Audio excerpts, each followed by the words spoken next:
Умра құлшылығы Қазақ Travel компаниясымен. Қазақ Travel компаниясымен Умра сапарына шыққан жолаушылар Алматы қаласынан Жиддаға тікелей рейспен ұшады. Умраны ихраммен жасау парыз болғандықтан қажылар миқат шекарасында немесе оған дейін ихрам халіне кіреді. Ер кісілер барлық киімдерін шешіп, изар және рида деп аталатын ихрам киіміне оранады.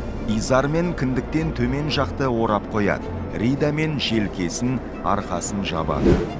Әйелдер арнайы ихрам киімдерін кимейді, өз киімдері мен шұлықтарын шешпейді, әурет жерлерін ешқашан ашпайды, тек жүздерін ғана ашық қалдырады.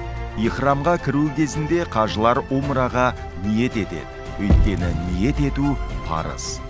Ихрамға кірген соң тәлбия дұғасы жасалады. Қажылар тәлбия дұғасын ұшақта қайталап отырады. Әр бастағанда тәлбияның 3 рет қайталанғаны абзал. Соңынан салауат, тәкбір, тахлил оқылып дұға етіледі. Ұшақ Жидда қаласына қонған соң қажылар жайлы автобустармен Меккеге бет алады. Автобуста тәлбия айту жалғасады. Қонақ үйге түскеннен кейін қажылар ғұсыл алып, уақыт өткізбестен умра тауабын жасау үшін Харам мешітіне беттейді. Тәлбия дұғасын айту Әл-Харам мешітіне келіп, қасиетті Қағбаны көрген кезде тоқтатылады. Осыдан кейін умраның тауабы жасалады. Умра тауабын қажылар Қағбаны 7 рет айналу арқылы орындайды. Бұл тауаптың алғашқы 4 айналымы умраның парыздарынан міндетті түрде жасалуы керек. Қажылар Қағбаның қара тас тұрған жерінен Бисмиллахи Аллаху Акбар деп Қағбаны айнала бастайды. Әр айналымда қара тас тұрған бұрышқа оң қолын көтеріп, осы дұғаны қайталайды. Тауап біткен соң мүмкін болса, Ибрахим мақамының артында немесе мешіттің кез келген жерінде 2 рәкат намаз оқылады. Сосын Сафа мен Мәруа төбелерінің арасында сағи жасалады. Сағи Сафадан басталып, Сафадан Мәруаға 4 рет, Мәруадан Сафаға 3 рет, барлығы 7 рет жүріледі.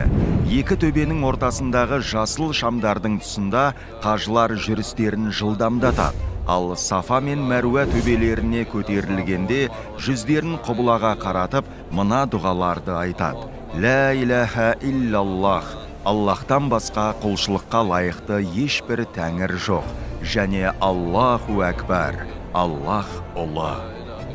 Және ла иляха иллаллаху, вахтаху ла шарика лаху, лахул мульку ва лахул хамду, ва хуа ғала кулли шайин қадир. Сафа мен Мәруа төбелерінің ортасындағы зәмзәм суын ішу абзал амалдардан саналады. Оны Қағбаға қарап, «Уа Алла, сенен пайдалы білім, мол ризық және барлық ауруға шипа тілеймін» деген дұғаны оқып, және түрегеп тұрып қарны тойғанша ішкен абзал. Пайғамбарымыз оған Алланың игілігімен сәлемі болсын, зәмзәмді адам қандай мақсатпен ішетін болса, сол мақсаты орындалады деген.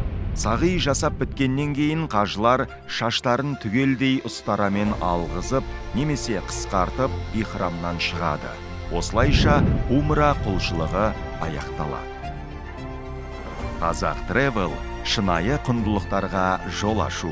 Who is the lover? Allah. Who is Ar-Rahman? Allah. Who is Al-Mannan? La ilaha illallah.